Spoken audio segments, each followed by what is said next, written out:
You've heard of blackout embossing, but have you ever tried blackout stenciling? Let's get crafting and I'll show you how. Today I'm going to be using this fabulous Picket Fence Studios stencil called Wave Sun Stencil and some lunar paste, completely different from what you might think you would use. But it works and it's fabulous, so let's get a little mixed media on. I'm really not sure what I was thinking here using regular cardstock.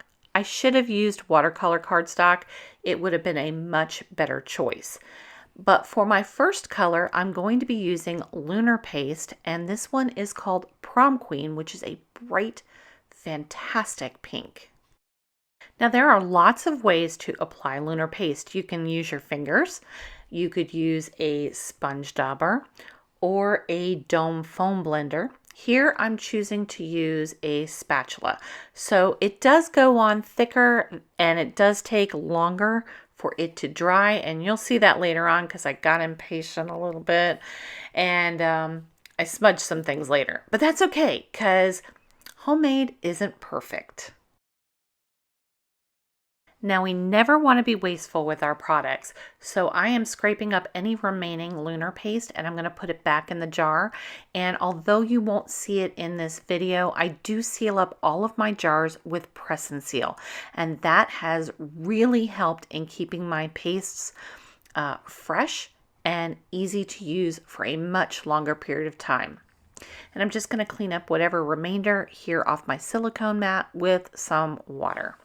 Now you definitely don't want any of this paste to dry on your surfaces because it does become pretty permanent and might even be impossible to get off. Now I'm going to flip my card around and work on the other side. And this lunar paste is called Roar, and it's kind of a darker orange. And once again, just going to apply it. This one comes out a little streaky at the beginning, but trust the process because it's going to come out beautifully in the end. Now I'm going to speed this up just a little bit, and once again, whatever I have left on my palette knife and on my mat, I'm going to clean up and put in the jar. And just like our regular surfaces, we don't want anything to be on the outside of the jar because it might actually keep the jar from being opened again in the future. So definitely wipe that off before you put the lid back on. Now for the final color, I'm going to use Shooting Star Lunar Paste. And this is a bright, summery yellow. I love this yellow. I'm not gonna lie, it is spectacular. You'll notice here that I am using far less lunar paste on my spatula, and there's a good reason for this. I don't want to waste product, but I can't really put the product back into the pot because it's mixing with the Roar and the Prom Queen. So we want to make sure that we're utilizing that on our cardstock. It's okay that I'm kind of getting some blends and some streaks. Remember, I'm using a sun stencil, so I'm kind of like digging that afternoon, late summer sunset, and we get a lot of variation in the sky with that, so this is going to work out just fine. A quick tidy up, use up whatever paste I have left, and set this aside to dry. Hey y'all, I'm Wendy from Village Card and Craft, and I want to thank you so much for choosing to spend your time with me today. If you're finding value or enjoyment from my videos, please consider giving me a thumbs up and hitting the subscribe button. I'd love to have you be a part of the Village Card and Craft community. You might be asking, Wendy, I don't have paste. What else can I use? Let's use some Distress Oxides or Distress Inks, whatever you have. Drag them out. We're going to get a similar look.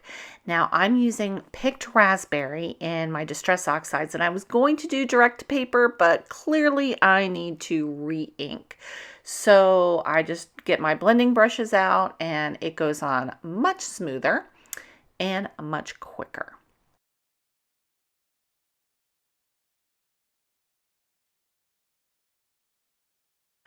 For my yellow, I am using mustard seed. And once again, I'm just going to go ahead and use a blending brush. Now I'm going to speed this up a bit, but it doesn't have to be a perfect blend. Remember, you just want to get some ink on it and cover all of that white space. Now I think, nope, I did use regular cardstock for this too. So whatever you have, it'll all work out in the long run. And last but not least, I am using Spiced Marmalade Distress Oxide for my orange. And I do have different blending brushes for each color. You don't have to if you want to kind of wipe them off on a paper towel or a microfiber cloth, but I kind of keep my colors together. I think I have a set of 8 for my Distress Oxides, and I use the red one for my oranges as well as my reds. And that's okay because I just kind of give them a little spritz with water, wipe them off on my microfiber cloth and let them dry. And I really don't get any ink transfer. Here I'm blending that orange up into the yellow, and then I'm going to just take whatever ink is left on my blending brush and blend the yellow into the orange. Okay, set that one aside and let's get moving. Now, through the magic of photo editing, my cardstock is now dry. Now, this is the ink one, and I'm going to be using that sun stencil on it.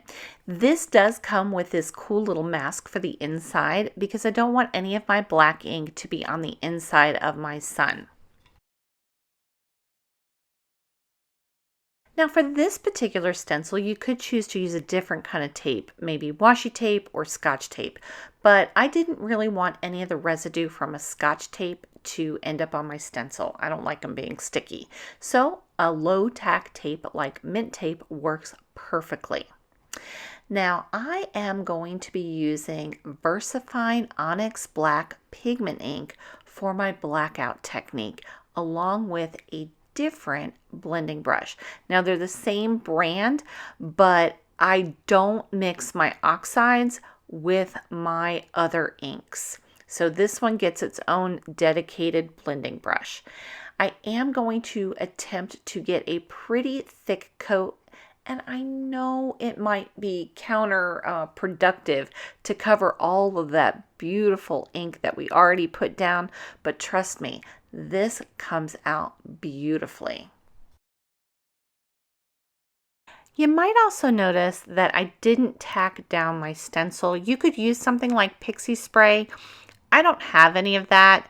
I could tape it down to the glass mat that's underneath the silicone mat, but I really didn't find it was necessary. It doesn't really move around except for that little bit right there, and it doesn't do anything to harm the result. Now let's see. Oh, it looks amazing. Let's just add a little bit more black so that we get better coverage in those uneven spaces, and then the reveal. How amazing is that? Now, word to the wise, the black is going to take some time to dry.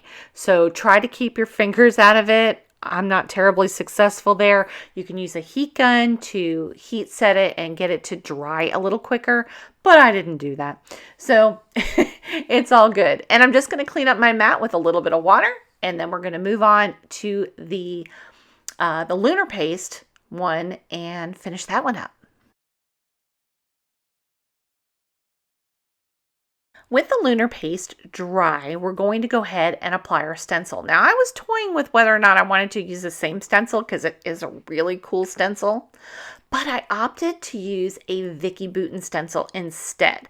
This one is from the Little Getaway collection, I believe. I'll link everything that I can in the description box below. So if you want to check out what I actually used, the links will be down there. If you've never bought her stencils, great value. You get 3 different stencils. They're larger stencils in her packages. They range from about $5.50 to about $7.50 for 3 stencils. That's an amazing value.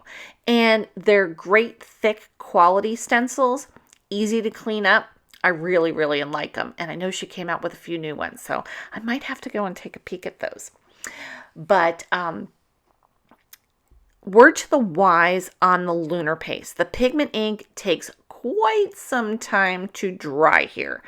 Once again, I was impatient, and well, we know where that leads. But if you can let this dry like overnight, you'd be much better off. But look at this. How amazing is that?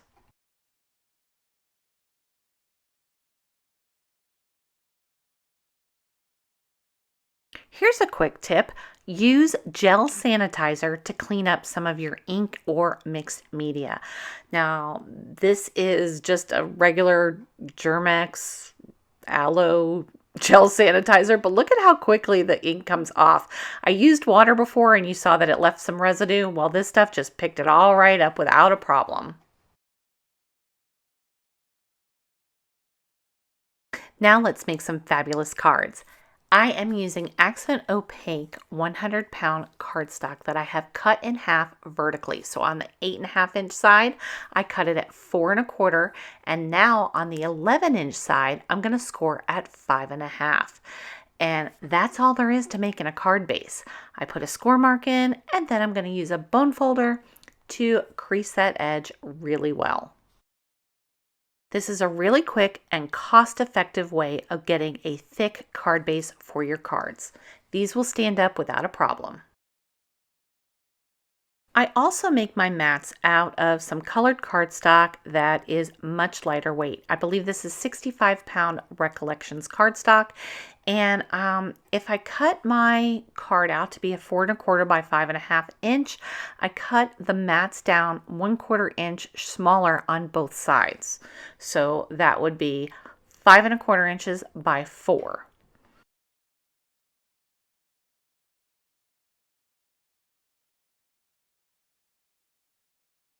Now I'm going to make a black mat for this as well because I really want to emphasize the blackout technique. So I'm cutting this one down to 5 inches by 3 3/4 inches.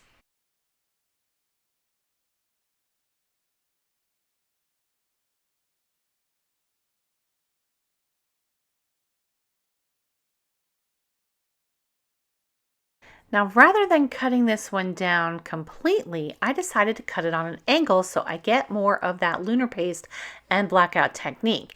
And I also end up with 2 pieces, so I can essentially get a twofer out of this one. Now this one, I didn't exactly measure. I just kind of used the measurement of holding it up against the black cardstock to see how much to take off. And well, that's what I went with. So I'm kind of struggling with this one a little bit. I knew what I wanted in my head, but it comes out really good at the end, but I was thinking about it all wrong. Now, for this one, I had to decide if I was going to use an orange background or a pink background, and I went with the pink because, well, I wanted that bright pink summery feel. For this mat, once again, I used a 65-pound cardstock. This one was in a neon pink, and I cut it down to 5 1/4 by 4. And then I kind of smudged some of this one. So I'm going to go ahead and trim this one down to 5 by 3 3/4. And I'm not going to use a black mat because the right side of this card is completely black. And I think it has enough black for this one.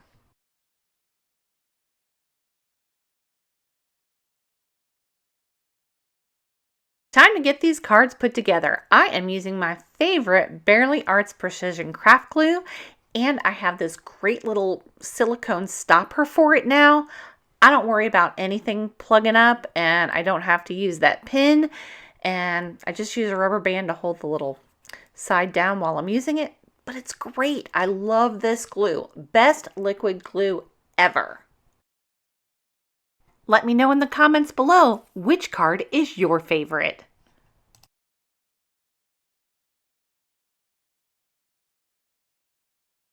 Since that one has 2 mats and a top layer, I'm going to go ahead and cover that with an acrylic block to hold it down and go ahead and glue down my pink and my sun here.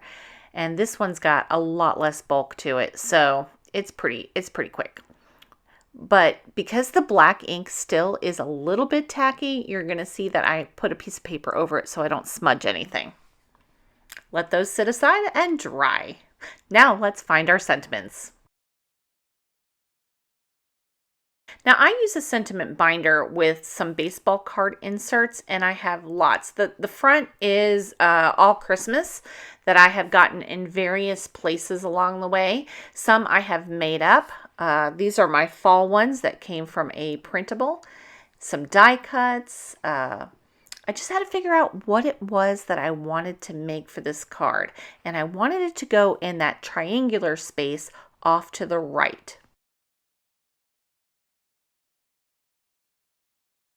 The beauty of having sentiments already done is that you can kind of find the right sentiment for the right card. Now, I thought maybe a white on black sentiment would work. And then I thought, well, maybe white on black.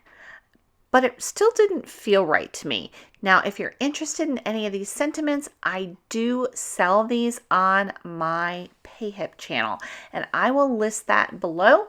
And they are a fantastic little set, very reasonably priced, and it allows you to get a whole bunch of sentiments, and you can cut them out easily because I made sure everything could be done on a paper trimmer.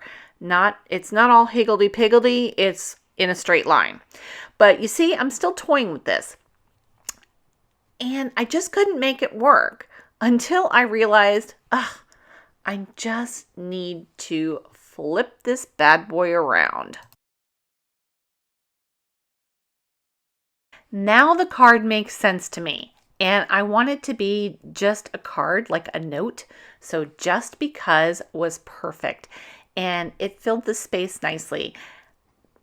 It works. It works. I was still trying to figure out whether or not I wanted to add some more stripes to it to have a little bit more black peeking out, but ultimately I just go with the sentiment alone.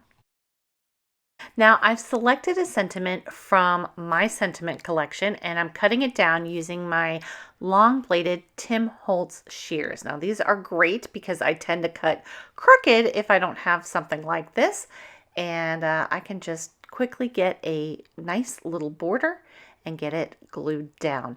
And this is a perfect sentiment. May your day be filled with sunshine. How perfect is that?